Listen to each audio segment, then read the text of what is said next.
ചങ്ങനാശ്ശേരി അതിരൂപത 26ാമത് ജൂബിലി വർഷ Bible കൺവെൻഷനെ cathedral പള്ളിയങ്കണത്തിൽ തുടക്കമായി. വൈകുന്നേരം നടന്ന സമൂഹ ബലിയിൽ കർദിനാൾ മാർ ജോർജ് കുവക്കാട് മുഖ്യ കാർമ്മികത്വം വഹിച്ചു. വികാരി general monsignor Antony Ethakkad, chancellor Bins Puthumanamoozhiyil, father Savio Manattu, സന്യസ്ത നവവൈദികർ സഹകാർമ്മികത്വം വഹിച്ചു. കുർബാനയെ തുടർന്ന് ആർച്ച് ബിഷപ്പ് മാർ തോമസ് തറയിൽ 26ാമത് ജൂബിലി വർഷ ബൈബിൾ കൺവെൻഷന്റെ ഉദ്ഘാടനം നിർവഹിച്ചു. പ്രതിസന്ധികളെ തരണം ചെയ്യുവാൻ നാം വിശ്വാസത്തിൽ ആഴപ്പെടണമെന്നും പ്രത്യാശയുടെ ദൈവം നിങ്ങളുടെ പ്രതിസന്ധികളെ ഏറ്റെടുക്കുമെന്നും ആർച്ച് ബിഷപ്പ് മാർ തോമസ് തറയിൽ ഉദ്ഘാടന സന്ദേശത്തിൽ പറഞ്ഞു. സ്നേഹവിധിയായ നമ്മുടെ കർദിനാൾ അഭിവന്യ ജോർജ് കുവക്കാട് പിതാവേ, അഭിവന്യ ജോസഫ് പെരുന്തോട്ട പിതാവേ, ബഹുമാനപ്പെട്ട ദിനാളച്ചന്മാരെ, ഏറ്റവും പ്രിയപ്പെട്ട ഡാനിയൽ പൂർണ്ണത്തിലച്ഛൻ, പ്രിയപ്പെട്ട അച്ഛന്മാരെ, സിസ്റ്റേഴ്സ്, സഹോദരി സഹോദരന്മാരെ, ഏറ്റവും വാത്സല്യമുള്ള കുഞ്ഞുമക്കളെ, ആദ്യമായിട്ട് തന്നെ നിങ്ങളെല്ലാവരും ഈ വചനവേദിയിലേക്ക് കടന്നു വന്നതിന് പ്രത്യേകമായിട്ട് നന്ദി പറയുന്നു. എല്ലാവരെയും ഈ വചന കൂടാരത്തിൽ കാണുന്നതിന് വലിയ സന്തോഷം ഞാൻ അറിയിക്കുകയാണ്.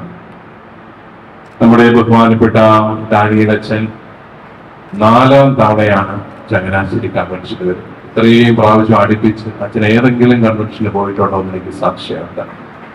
നമ്മളോടുള്ള വലിയ സ്നേഹത്തിൽ പ്രതി നമ്മുടെ നിർബന്ധം സഹിക്കവയ്യാഞ്ഞിട്ടാണോ എന്നും എനിക്കറിയില്ല. ഏതായാലും അദ്ദേഹം 4 തവണയും ഇവിടെ വന്നു. അതിനുള്ള വലിയ ഒരു സന്തോഷവും നന്ദിയുമെല്ലാം ഞാൻ പ്രത്യേകമായിട്ട് അറിയിക്കുകയാണ്. അതുപോലെ നമ്മുടെ ജോർജ് കുവക്കാട് പിതാവ് വളരെ അപ്രതീക്ഷിതമായിട്ട് ഇന്ന് ഇവിടെ എത്തി. അത് നമുക്കൊരു അനുഗ്രഹമാണ്. അദ്ദേഹം പരിശുദ്ധ കുർബാന നമുക്കായിട്ട് അർപ്പിച്ചു. അദ്ദേഹത്തെ വളരെ പ്രാധാന്യമുള്ള ഒരു ഡിക്കാസ്ട്രി, മതാന്തര സംഭാഷണത്തിനായിട്ടുള്ള ആ ഡിക്കാസ്ട്രി പരിശുദ്ധ പിതാവ് ഏൽപ്പിച്ചു. വത്തിക്കാൻ കൂരിയായിൽ ഇപ്രകാരമുള്ള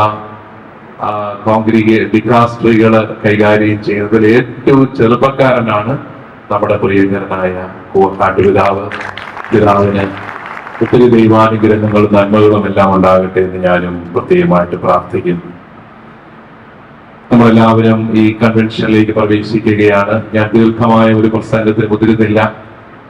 റോമാക്കാർക്ക് എഴുതിയ ലേഖനം 15-ാം അധ്യായം 13-ാമത്തെ വാക്യത്തിൽ നമ്മൾ ഇപ്രകാരം വായിക്കുന്നുണ്ട്: പ്രത്യാശയുടെ ദൈവം നിങ്ങളുടെ വിശ്വാസത്താൽ സകല സന്തോഷവും സമാധാനവും കൊണ്ട് നിങ്ങളെ നിറയ്ക്കട്ടെ. നമ്മൾ ഈ പ്രത്യാശ എന്ന് പറയുമ്പോൾ നമുക്കൊരു തെറ്റിദ്ധാരണയുണ്ട്. ഇതൊരു ശുഭാപ്തി വിശ്വാസമാണ്. ഇതൊരു വെറും പോസിറ്റീവ് തിങ്കിങ് ആണ്. എല്ലാം ശരിയാവും എന്ന് പറയുന്ന ഒരവസ്ഥ. എല്ലാം ശരിയായിക്കോളും. ചിലര് ഉത്തരവാദിത്വം ഇല്ലാതെ ജീവിച്ചിട്ട് പറയും എല്ലാം ശരിയാവും എന്ന് പറയും. കള്ളു കുടിച്ച് 4 കാലം നടന്ന് കുടുംബം നോക്കാതിരുന്ന ദൈവം എല്ലാം നോക്കിക്കോളും എന്ന് പറയുന്ന നല്ല പ്രത്യാശ.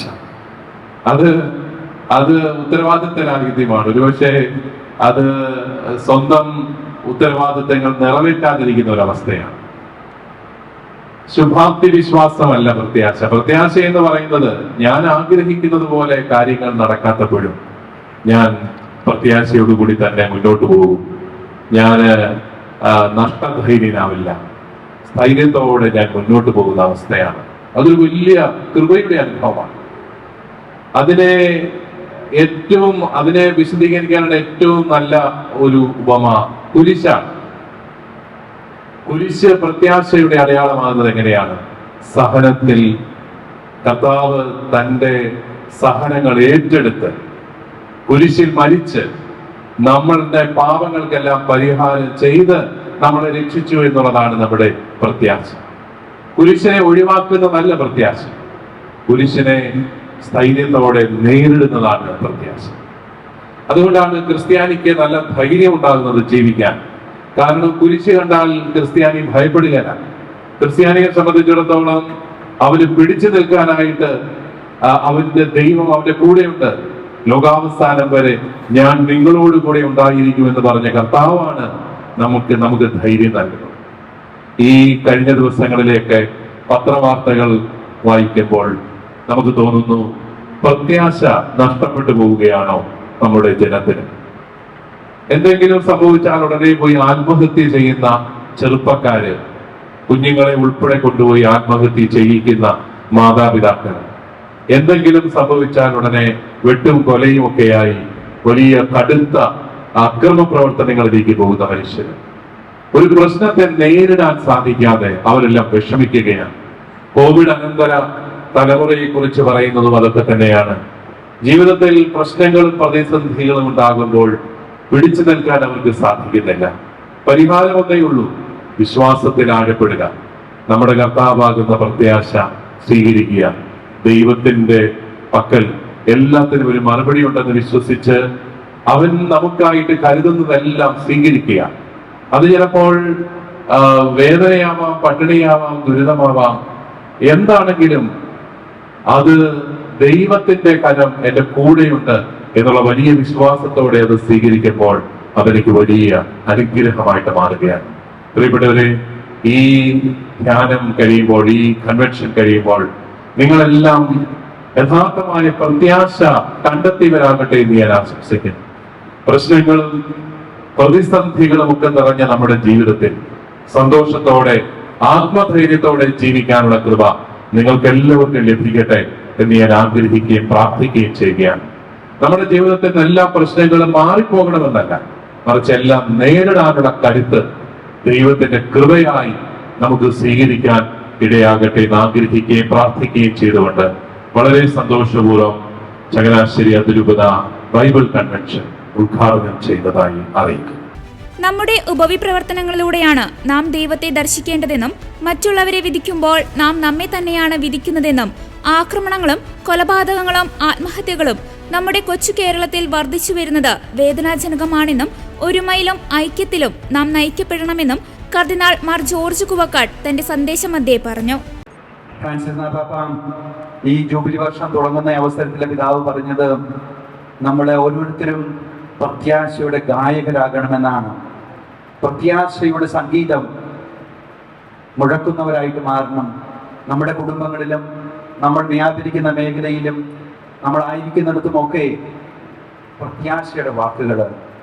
നമ്മൾ വിശുദ്ധ കുർബാനയുടെ അവസരങ്ങളിൽ മനോഹരമായ ഗാനങ്ങൾ ആലപിക്കുകയും മനോഹരമായ പ്രാർത്ഥനകളിലൂടെയൊക്കെ ചെയ്തിട്ട് പുറത്തിറങ്ങിയിട്ടുള്ള നമ്മുടെ വാക്കുകളും നമ്മുടെ ചിന്തകളും നമ്മുടെ പ്രവൃത്തികളും എത്രമാത്രം പ്രത്യാശ നൽകുന്നതാണ്, എന്തുമാത്രം പ്രതീക്ഷ നൽകുന്നതാണ്.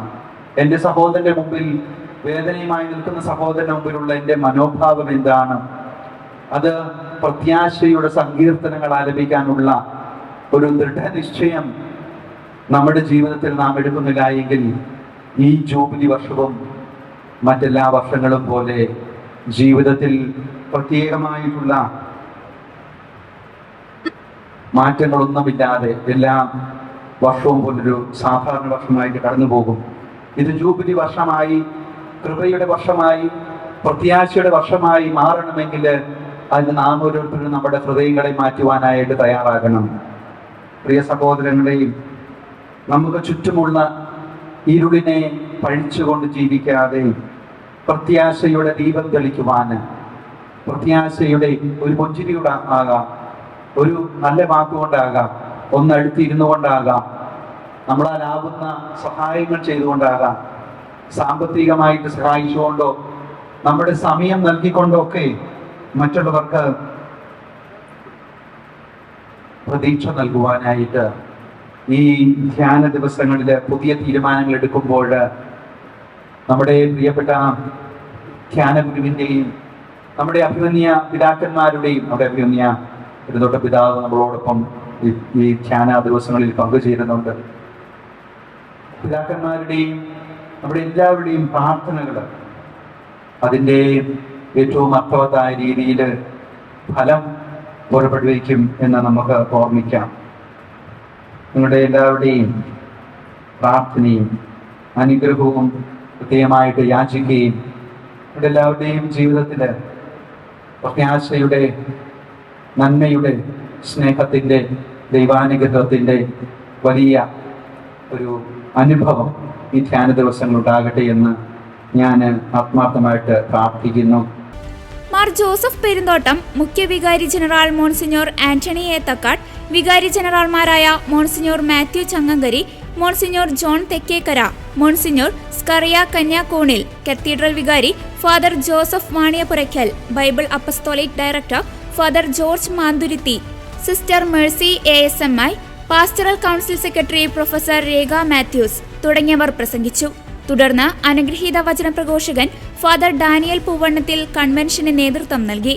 ശനിയാഴ്ച വരെ എല്ലാ ദിവസവും ഉച്ചകഴിഞ്ഞ് 3:30 മുതൽ വൈകിട്ട് 9 വരെയാണ് കൺവെൻഷന്റെ സമയക്രമീകരണം. മാർച്ച് 8-ന് കൺവെൻഷൻ സമാപിക്കും. സമാപന ദിവസം ഉച്ചകഴിഞ്ഞ് 2 മണിക്ക് സീനിയർ സിറ്റിസൺ സംഗമം നടക്കും. ഉച്ചകഴിഞ്ഞുള്ള ആഘോഷമായ ദിവ്യബലിക്ക് മാർ തോമസ് തറയിൽ മെത്രാപ്പോലീത്ത മുഖ്യ കാർമ്മികത്വം വഹിക്കും. കോട്ടയം, അതിരമ്പുഴ, കുടമാളൂർ, തുരുത്തി ഫൊറോനകളിലെ വൈദികർ സഹകാർമ്മികരായിരിക്കും. 15,000 പേർക്ക് ഇരുന്ന് പങ്കെടുക്കുവാനുള്ള ക്രമീകരണവും കൺവെൻഷൻ സെന്ററിൽ ഒരുക്കിയിട്ടുണ്ട്.